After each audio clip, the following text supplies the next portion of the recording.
Faktor-faktor yang mempengaruhi perbedaan aktivitas ekonomi di setiap daerah. Letak geografis suatu daerah dapat mempengaruhi bentuk aktivitas ekonomi yang dilakukan masyarakat. Masyarakat suatu daerah cenderung menyesuaikan aktivitas ekonominya berdasarkan kondisi alam di tempat tinggal mereka. Masyarakat yang tinggal di daerah dekat pantai mayoritas beraktivitas di laut sebagai nelayan yang kemudian menjual hasil tangkapannya.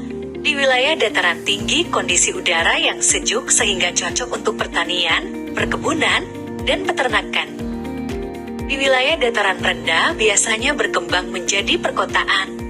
Masyarakat lebih mudah membangun berbagai bangunan untuk tempat tinggal maupun sarana dan prasarana yang mendukung aktivitas ekonomi. Mayoritas masyarakat beraktivitas di perkantoran dan pusat-pusat pemerintahan.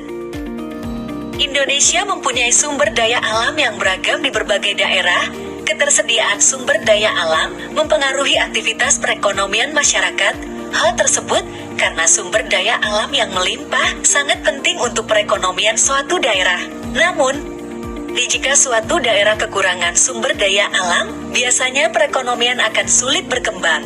Sumber daya alam dibagi menjadi dua jenis, yaitu sumber daya alam hayati dan non-hayati. Sumber daya manusia adalah faktor tenaga kerja yang akan mengelola semua sumber daya alam yang tersedia. Dengan adanya sumber daya manusia yang terdidik serta terampil, maka barang kebutuhan yang dihasilkan akan lebih berkualitas.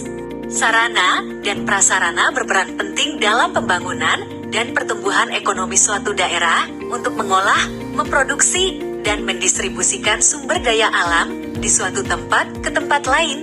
Manusia membutuhkan sarana dan prasarana seperti sarana jalan, jembatan, bangunan pasar, alat transportasi untuk distribusi, dan lain sebagainya. Berbagai bentuk aktivitas ekonomi masyarakat sangat dimudahkan karena adanya kemajuan teknologi. Teknologi dapat memproduksi suatu barang dengan cepat, mudah, dan dalam jumlah yang banyak. Selain itu, transportasi semakin canggih sehingga distribusi barang dari satu tempat ke tempat lain lebih aman dan cepat.